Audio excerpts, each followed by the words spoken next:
Hello class 4। तो कैसे हैं आप सब? आई होप सब अच्छे होंगे, पढ़ रहे होंगे।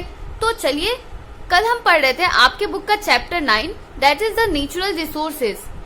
इसमें हमने क्या पढ़ा अब तक? रिन्यूएबल एंड इनएग्जॉस्टिबल रिसोर्सेज, ये तो हमने पढ़ लिया। आगे क्या पढ़ना है हम लोग को? नॉन रिन्यूएबल और रिन्यूएबल इनएग्जॉस्टिबल हमने पढ़ लिया। आगे क्या पढ़ना है? नॉन रिन्यूएबल और एग्जॉस्टिबल। ठीक है, उसके बाद क्या पढ़ना है? कंजर्वेशन ऑफ नेचुरल रिसोर्सेज, ये दोनों बाकी है। तो अपने बुक का पेज नंबर 72 निकालिए। यहाँ पर एक क्वेश्चन था, early humans observe their surrounding and learn to use various thing in nature to make their life easy and comfortable. जो अर्ली ह्यूमंस थे, मतलब जो आदि मानव थे, बहुत पुराने टाइम के लोग थे, वो क्या करते थे? अपने सराउंडिंग को देख करके, अपने आसपास की चीजों को देख करके, वहां के सामान को, नेचुरल रिसोर्सेज को यूज करके अपना लाइफ इजी बना लिए थे और कंफर्टेबल बना लिए थे। Can you tell what all they used from nature when they were hunters and gatherers? क्या आप बता सकते हैं कि वो क्या क्या यूज करके अपना लाइफ इजी और कंफर्टेबल बनाते थे जब वो हंटर्स और गैदरर्स थे? तो हाँ, पहले एक बार मैं शॉर्ट में आपको बता देती हूँ, फिर इसको आप कॉपी कर लीजिएगा। वो लोग क्या करते थे? हंटर्स और गैदरर्स के बारे में आपने सुना होगा कि जो अर्ली ह्यूमंस थे वो क्या करते थे? रॉक्स को यूज करके फायर जलाते थे, ठीक है, आग लगाते थे। उससे क्या करते थे? उस पर खाना अपना पकाते थे। कोई एनिमल्स को मार के हंट करके उसको खाते थे। फिर क्या करते थे? पेड़ वगैरह को तोड़कर जलाते थे। लिव्स को अपने कपड़े की तरह यूज करते थे। फिर एनिमल्स का जो स्किन होता है उसको भी कपड़े की तरह अपने शरीर को ढकने के लिए यूज करते थे। ठीक है, तो यहाँ लिखा हुआ है, इसको एक बार अपने बुक में लिख लीजिए। When the humans were hunters and gatherers, they used to eat fruit and vegetables and they kill animals for food. जब ह्यूमन हंटर और गैदरर्स थे तो वो क्या खाते थे? वो फ्रूट्स खाते थे और वेजिटेबल्स खाते थे और एनिमल्स को मारते थे खाने के लिए अपने। ठीक है, they used to kill the animals for food. They used the animal skin and leaves to cover their body and rock to burn fire. वो क्या करते थे? एनिमल स्किन और लीव्स को यूज करते थे अपने शरीर को कवर करने के लिए और रॉक्स को यूज करके फायर जलाते थे। ठीक है, तो एक बार रिवाइज कर लेते कि कल हमने क्या पढ़ा था, फिर नेक्स्ट टॉपिक स्टार्ट करेंगे। What are the natural resources? Anything which is given by the nature is natural resources. It includes sunlight, air, water, minerals, everything. ठीक है, तो और क्या पढ़ना था? Renewable and inexhaustible resources क्या होता है? Renewable resources are the resources which can be renewed. ठीक है, जो बार बार रिन्यू हो सकता है, जो कभी खत्म नहीं होगा। जैसे सनलाइट हुआ, सनलाइट तो कभी खत्म नहीं हो सकता। कितना भी आप सनलाइट लगा ले, कितना भी यूज कर ले, पर वो खत्म नहीं होगा। वो सनलाइट डेली आएगा। ठीक है, तो वो रिन्यूएबल है, बार बार रिन्यू होता रहता है। और इनएग्जॉस्टिबल है, जो कभी खत्म नहीं होगा। सनलाइट को यूज करते हैं हम लोग सोलर एनर्जी की तरह। सोलर लाइट हो गया, फिर सोलर कुकर हो गया, ऐसा हम लोग सनलाइट को यूज करते हैं। फिर विंड को यूज करके इलेक्ट्रिसिटी जनरेट किया जाता है विंड मिल में। ठीक है, फिर हमने पढ़ा था वाटर को यूज करके क्या बनाते हैं हम लोग? Hydro electricity. वाटर को यूज करके क्या बनाते हैं? Hydro electricity. Plants and animals, ये सब भी नेचर का इंपॉर्टेंट नेचुरल रिसोर्सेज है। फॉरेस्ट से तो बहुत कुछ मिलता है हम लोगों को। मेडिसिन मिलती है, फल मिलता है, वेजिटेबल्स मिलते हैं, बहुत सारी चीज, कॉटन वगैरह सब कुछ फॉरेस्ट से हर चीज मिलता है। ठीक है, नेक्स्ट टॉपिक क्या है हम लोग का? Non renewable and exhaustible resources. Non renewable resources means the resources that can not be renewed. Non renewable मतलब the resources that can not be renewed. हाँ, एग्जॉस्टिबल मतलब क्या होता है? एग्जॉस्टिबल मतलब जो एग्जॉस्ट हो सकता है, जो खत्म हो सकता है। तो नॉन रिन्यूएबल रिसोर्सेज जो बार बार नहीं बनेंगे वो तो एग्जॉस्ट होंगे ही, इसीलिए नॉन रिन्यूएबल रिसोर्सेज को एग्जॉस्टिबल रिसोर्स भी बोला जाता है। ठीक है, resources such as oil, coal, gas take a long time to form. These are called fossil fuels. कुछ कुछ रिसोर्सेज जैसे ऑयल हुआ, कोल हुआ, गैस हुआ, ये सब को बनने में कई हजार साल लगते हैं। और इन सब को क्या बोलते हैं? Fossil fuel. ये सब क्या किस चीज से बनता है? फॉसिल से बनता है, इसीलिए इसको बोलते हैं फॉसिल फ्यूल्स। ठीक है। Fossil fuels are formed from the remains of plants and animals that have been buried deep inside the earth for a long time. Fossil fuel किससे बनता है? प्लांट्स और एनिमल्स के रिमेन से, मतलब उनके डेड बॉडी से। प्लांट्स और एनिमल्स के डेड बॉडी से जब वो अर्थ के एकदम अंदर चला जाता है, ठीक है, कोई भी जानवर या फिर प्लांट अगर मर जाता है तो वो क्या होता है, एकदम धरती के एकदम नीचे चला जाता है, एकदम नीचे वाले लेयर पे चला जाता है। और फिर क्या होता है, उसके ऊपर रॉक्स इकट्ठा होते जाते हैं, ठीक है। यहाँ पे लिखा है this are fossil fuels of the plants and animals have been buried deep inside. Plants and animals, buried मतलब किसी चीज के अंदर दब जाना, ठीक है, buried deep inside the earth for a long time.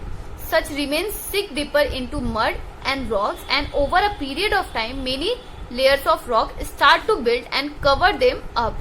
These remains under extreme pressure and heat turns into coal, oil and natural gas. तो यहाँ लिखा है कि फॉसिल फ्यूल्स का फॉर्मेशन कैसे होता है। तो जो भी डेड प्लांट्स और एनिमल्स होते हैं वो जब अर्थ के एकदम नीचे वाले लेयर पे जाके जम जाते हैं, ठीक है, they are buried deep inside the earth में जाके गड़ जाते हैं, दब जाते हैं। अब क्या होता है, वो उसके ऊपर वो ढेर सारी मिट्टी आ जाती है, रॉक्स आ जाते हैं, और टाइम के साथ साथ उस पर और भी रॉक्स बनते जाते हैं, ठीक है, बहुत सारा रॉक्स हो जाता है उसके ऊपर। नीचे में आपका ये है डेड बॉडी है, उसके ऊपर रॉक्स आ गया, मड आ गया, ये सब कुछ आ करके तो वो क्या होता है, उससे प्रेशर क्रिएट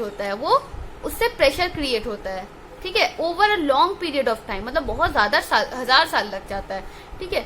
वहां उससे प्रेशर क्रिएट होता है, ऊपर जो रॉक्स वगैरह उससे प्रेशर क्रिएट होगा, हीट होगा। तो जब इन दोनों को मिलेगा प्रेशर और हीट की वजह से, वो क्या होगा, जो डेड बॉडी था, वो जो रिमेन्स था, वो कन्वर्ट होके कोल, ऑयल और गैस बन जाएगा। वो कन्वर्ट होकर के कोल, ऑयल और गैस बन जाएगा, ठीक है। उसको हम लोग फॉसिल फ्यूल्स बोलते हैं। तो एक बार शॉर्ट में बताती हूँ कि फॉसिल फ्यूल्स का फॉर्मेशन कैसे होता है। जब dead body of plants and animals से क्या होता है, दे बरी deep inside the earth crust, ठीक है, अर्थ की सब नीचे जाके एकदम जम जाते हैं। उसके ऊपर क्या होता है, ढेर सारा रॉक्स आ जाता है, रॉक्स, मड, ये सब आ करके उस पर प्रेशर क्रिएट करता है। वो वेट की वजह से उस पर प्रेशर क्रिएट होता है, वो नीचे दब जाता है और हीट होता है, नीचे हीट होता है और प्रेशर क्रिएट होता है। उसके वजह से वो जो रिमेन्स होता है, वो जो बॉडी रहता है, वो किस में कन्वर्ट हो जाता है, कोल, ऑयल और गैस में, ठीक है। Fossil fuels are non renewable because they will run out one day as people use them faster than they can be formed. Fossil fuels non renewable resource क्यों बोलते हैं हम लोग, क्योंकि एक दिन ऐसा आएगा कि वो खत्म हो जाएंगे। फॉसिल फ्यूल्स का फॉर्मेशन तो होता है पर बहुत हजार साल लग जाता है, ठीक है। तो ये जनरली पॉसिबल नहीं है किसी एक के लाइफ में देखने का, ठीक है। तो ये भी रीजन है। और एक टाइम आएगा कि फॉसिल फ्यूल खत्म हो जाएगा। क्यों? क्योंकि जिस रेट से वो बन रहा है उससे ज्यादा रेट पे हम लोग उसको यूज कर रहे हैं, उसको एग्जॉस्ट कर रहे हैं। मतलब वो अगर वो बनाने में 1000 साल लग रहा है और हम लोग डेली इतना ज्यादा यूज किए जा रहे हैं, तब तो बनाने में भी बहुत टाइम है ना। तब तक तो पूरा रिसोर्स खत्म हो जाएगा, तब तक वो ये जितना पहले का था वो सारा तो खत्म हो जाएगा। तो इसीलिए इसको एग्जॉस्टिबल रिसोर्स भी बोला जाता है। Once burn fossil fuels can not be reused which makes them exhaustible. Fossil fuels अगर एक बार बर्न हो गए तो अब उनको दोबारा यूज नहीं किया जा सकता। जैसे पेट्रोल है, एक बार यूज कर लिए तो अब उसको दोबारा कैसे यूज करोगे, वो तो पेट्रोल यूज हो गया। कोल है, उसको अगर एक बार यूज कर लिए, या गैस है, उन सबको एक बार अगर आप यूज कर लिए तो दोबारा तो यूज कर नहीं सकते, अब तो वो वेस्ट हो गया, ठीक है। तो इसीलिए इसको एग्जॉस्टिबल बोलते हैं। They can not B reuse which makes them exhaustible. Coal is a fuel which is widely used for domestic and industrial purpose. We get petrol and diesel from petroleum. कोल एक फ्यूल है जो कहाँ use किया जाता है, for domestic purpose and industrial purpose. Domestic purpose मतलब अपने घर के कामों के लिए भी यूज करते हैं, डोमेस्टिक पर्पस के लिए भी यूज करते हैं, और इंडस्ट्रियल पर्पस मतलब फैक्ट्री वगैरह में भी काम आता है कोल का, ठीक है। We get petrol and diesel from petroleum. Petrol और डीजल किससे मिलता है हम लोग को, पेट्रोलियम से मिलता है। We get minerals from the soil and the earth's crust. Petroleum से हम लोग को पेट्रोल और डीजल मिलता है, और मिनरल्स कहाँ से मिलते हैं? सॉइल और अर्थ क्रस्ट से। मिनरल्स कहाँ से मिलते हैं? सॉइल और अर्थ क्रस्ट से। Many industries develop with the help of minerals. Minerals are of two types, metallic and non metallic. Industries, बहुत सारे ऐसे इंडस्ट्रीज है जो मिनरल्स के इंडस्ट्रीज हैं, जो जहाँ माइनिंग करके मिनरल्स निकाला जाता है, ठीक है। तो मिनरल्स कितने तरीके के होते हैं? 2 तरीके के, एक तो मेटेलिक और दूसरा non metallic. Minerals are of 2 types, first is metallic, second is non metallic. Example of metallic minerals are iron, copper, manganese, zinc and gold. Minerals 2 तरह के होते हैं, metallic mineral and non metallic mineral. Metallic mineral में कौन कौन आते हैं? Iron, copper, gold, manganese, zinc, ये सब क्या है? Metallic minerals. Examples of non metallic minerals are mica and limestone. Non metallic minerals के एग्जाम्पल क्या क्या है? माइका और लाइमस्टोन। लाइमस्टोन क्या होता है? चूना पत्थर, आपने सुना होगा, उसी को लाइमस्टोन बोलते हैं। तो एक बार फिर से देखते हैं।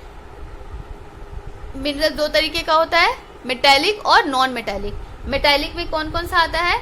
आयरन, कॉपर, मैग्नीज, जिंक और गोल्ड। नॉन मेटेलिक में क्या क्या आता है? माइका एंड लाइमस्टोन, ठीक है। Metals that are mined from deep within the earth's layer such as iron, copper, aluminium are used in almost all aspects of our life. ये जो मेटल्स होते हैं जो अर्थ के लेयर से निकालते हैं हम लोग, जैसे आयरन, कॉपर, एल्युमिनियम, वो लगभग हम लोग को डे टू डे लाइफ में डेली यूज करते हैं हम लोग, उसको डेली, हम लोग का डेली का यूज हुआ है इसका, ठीक है। आयरन मेटल, आयरन क्या, घर में आपका सारा जो बना हुआ है, खिड़की, विंडो वगैरह है, वो उसमें आयरन का जरूरत पड़ा होगा, एल्युमिनियम का जरूरत पड़ा होगा। जो यूटेंसिल्स आपके घर में होते हैं, जो बर्तन आपके घर में होते हैं, उनके लिए आपको एल्युमिनियम या फिर स्टील का जरूरत पड़ता होगा। तो ये सब क्या है? ये सब तो जरूरत पड़ ही रहा है, डेली आप यूज करते हैं उनको। Over the last 200 years, a huge chunk of non-renewable energy sources such as petroleum and coal have been used up. While the demand for energy has increased, these resources are running short. तो last 200 year से हम ना बहुत ज़्यादा use करे जा रहे हैं। जो नॉन रिन्यूएबल रिसोर्सेज हैं उनको हम बहुत ज़्यादा यूज़ किए जा रहे हैं, जैसे कोल हुआ, पेट्रोलियम हुआ, उनको हम लोग बहुत ज़्यादा एग्जॉस्ट कर रहे हैं, बहुत ज़्यादा यूज़ कर रहे हैं। तो एक टाइम ऐसा आएगा कि वो ख़त्म हो जाएगा, मतलब उसका मोस्ट ऑफ द पार्ट हम लोग यूज़ कर लिए। जितना भी पेट्रोलियम और कोल बचा है उसको पिछले 200 साल में हम लोग पूरा एकदम कम्प्लीटली एग्जॉस्ट कर रहे हैं, ठीक है, एकदम यूज़ किए जा रहे हैं। तो अब एक टाइम आएगा, जल्दी ही खत्म हो जाएगा। While demand for energy has increased, these resources are running short. Scientists are exploring other renewable sources of energy for the future. Non renewable resources limited है, ठीक है, उसको हम लोग 200 साल से जब यूज किए जा रहे हैं, तो अब ऐसा टाइम आ गया है ना कि हम लोग को रिसोर्सेज और ज़्यादा चाहिए। जैसे जैसे हम लोग का तरक्की हो रहा है, जैसे जैसे डेवलपमेंट हो रहा है, हम लोग को और ज़्यादा रिसोर्स का जरूरत पड़ा है। पर रिसोर्स क्या हो रहा है? रिसोर्स का डिमांड तो बढ़ रहा है पर उसका तो कमी आ रहा है ना, क्योंकि पेट्रोलियम वगैरह सब तो यूज़ कर लिए, तो अब तो सब कम होता जा रहा है ना। तो अब साइंटिस्ट लोग क्या कर रहे हैं कि एक अल्टरनेटिव ढूंढ रहे हैं, मतलब उसकी जगह ऐसा कोई और रिसोर्स ढूंढ रहे हैं जिसको यूज़ किया जा सके, ठीक है, ताकि फ्यूचर में भी उसको यूज़ किया जा सके। Next topic is conservation of natural resources. Scientists from various international organizations suggest that if we continue to use the fossil fuels for energy at the present rate, then the oil and gas reserves may run out soon. अलग अलग scientist जो association होता है, international organisation होता है, वो बोलते हैं, वो सजेस्ट करते हैं कि अगर हम जिस रेट से अभी एनर्जी को कंज्यूम कर रहे हैं, सब रिसोर्सेज को कंज्यूम कर रहे हैं, तो वो कुछ ही टाइम बाद एक ऐसा टाइम आएगा, कुछ ही समय में एक ऐसा टाइम आएगा जब सारा रिसोर्स खत्म हो जाएगा, ठीक है, क्योंकि रेट जो हम लोग को यूज करने का रेट है वो बहुत ज्यादा है, फॉर्मेशन के रेट से बहुत ज्यादा है।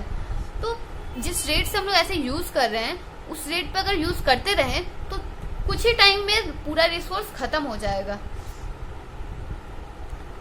रन आउट सून मतलब खत्म हो जाएगा जल्दी।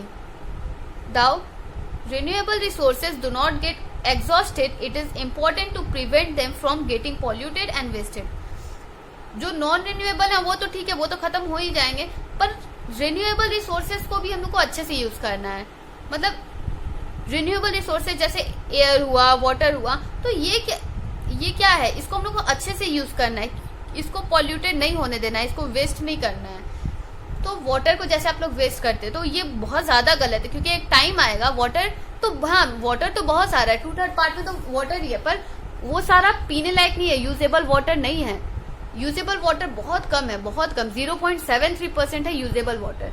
तो अब उसको आपको संभाल के रखना है, उसको अच्छे से यूज करना है, ताकि फ्यूचर में भी वो हमारे लिए अवेलेबल रहे, ठीक है। तो अभी का हमारा सबसे जरूरी काम क्या है, जो रिन्यूएबल रिसोर्स है उनको पॉल्यूटेड होने से बचाना है। Air and water are the resources that need to be prevented from getting polluted. Air और वाटर को हम लोग को पॉल्यूशन से बचाना है, उसको साफ सुथरा रखना है। They need to be conserve, उनको बचाना है। Cutting of trees makes, conserve मतलब बचाना, कंजर्व मतलब बचाना। Cutting of trees make the soil loose and the soil is carried away by water and wind. जैसे हम लोग ट्रीज काट देते हैं, डिफॉरेस्टेशन होता है। Cutting of trees is known as deforestation. जिस हिसाब से यहाँ पे जिस रेट से डिफॉरेस्टेशन हो रहा है, सॉइल क्या हो रहा है, वो ढीला हो जा रहा है।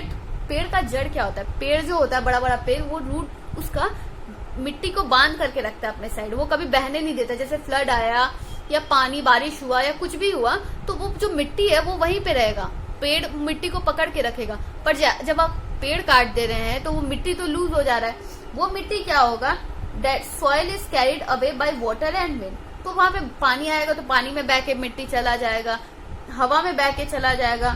तो ये क्या होगा, इसका तो वेस्टेज हो रहा है ना, ये तो पूरा बर्बाद हो रहा है ये रिसोर्स।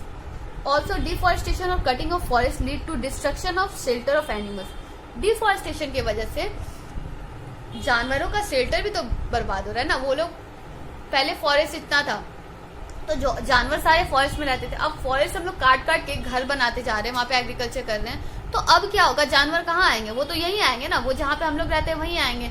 जब हम लोग उनका घर बर्बाद करें तो वो हमारे घर ही आएंगे ना। It is important to use the renewable resources with care. Renewable resources में become non renewable if we use them carelessly. तो ये इम्पोर्टेंट लाइन है, अगर आप रिन्यूएबल रिसोर्सेज को भी अगर आप बुरी तरीके से यूज करेंगे, गलत तरीके से यूज करेंगे, तो वो भी नॉन रिन्यूएबल हो जाएंगे, ठीक है। अगर उसको केयरलेसली आप यूज करेंगे तो वो भी नॉन रिन्यूएबल रिसोर्स हो जाएंगे। जैसे वाटर है, वाटर रिन्यूएबल है, पर अगर आप उसको केयरलेसली यूज करेंगे, वाटर को वेस्ट करेंगे, उसको पॉल्यूटेड करेंगे, तो क्या होगा कि वो भी नॉन रिन्यूएबल हो जाएगा। मतलब फिर दोबारा आपके कोई पीने लायक पानी नहीं बचेगा। एक टाइम आएगा कि दोबारा आपको पीने लायक पानी नहीं बच पाएगा, ठीक है। तो इस चैप्टर में तो बस इतना ही पढ़ना था। कल इसका एक्सरसाइज क्वेश्चन करेंगे। तब तक के लिए बाय बाय, टेक केयर।